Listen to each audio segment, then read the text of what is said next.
On NASA's Perseverance Mars rover, we have not one, but two microphones. And these microphones are the very first instruments of their kind ever to go to Mars.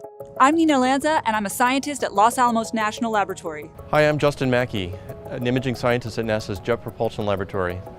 One of the microphones is mounted on the mast and moves around as we point the cameras.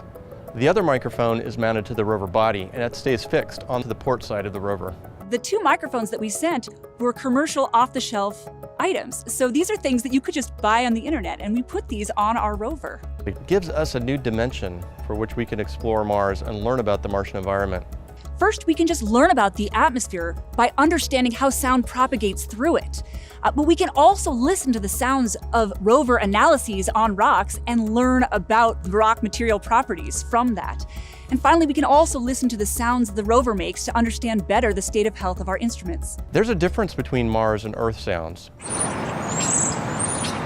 Sounds on Earth have very rich harmonics. You can hear multiple frequencies. It gives a really nice depth to the sound. On Mars, the atmosphere attenuates a lot of those higher frequencies, so you tend to hear the lower frequencies, and it's a much more isolated sound, a little more muted than the sounds we hear on Earth. We've put together a list of some of the sounds we've recorded on Mars to date, so let's take a listen. This is the sound of wind on Mars.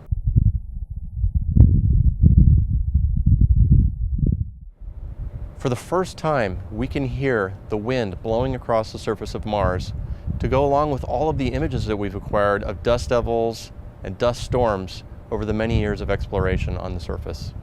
This is the sound of the rover driving on Mars.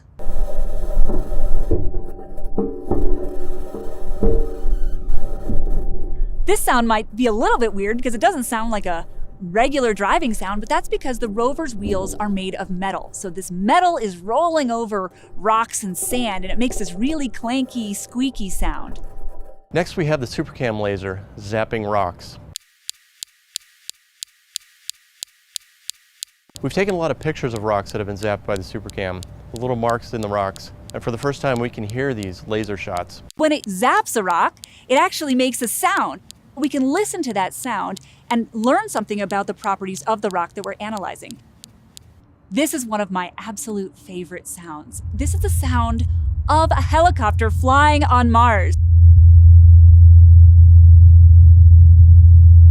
We used this sound to actually understand the propagation of sound in general through the Martian atmosphere. And it turns out that we were totally wrong with our models. The Martian atmosphere can propagate sound a lot further than we thought it could. We've all seen these beautiful images that we get from Mars, but having sound to be able to add to those images, it makes me feel like I'm almost right there on the surface.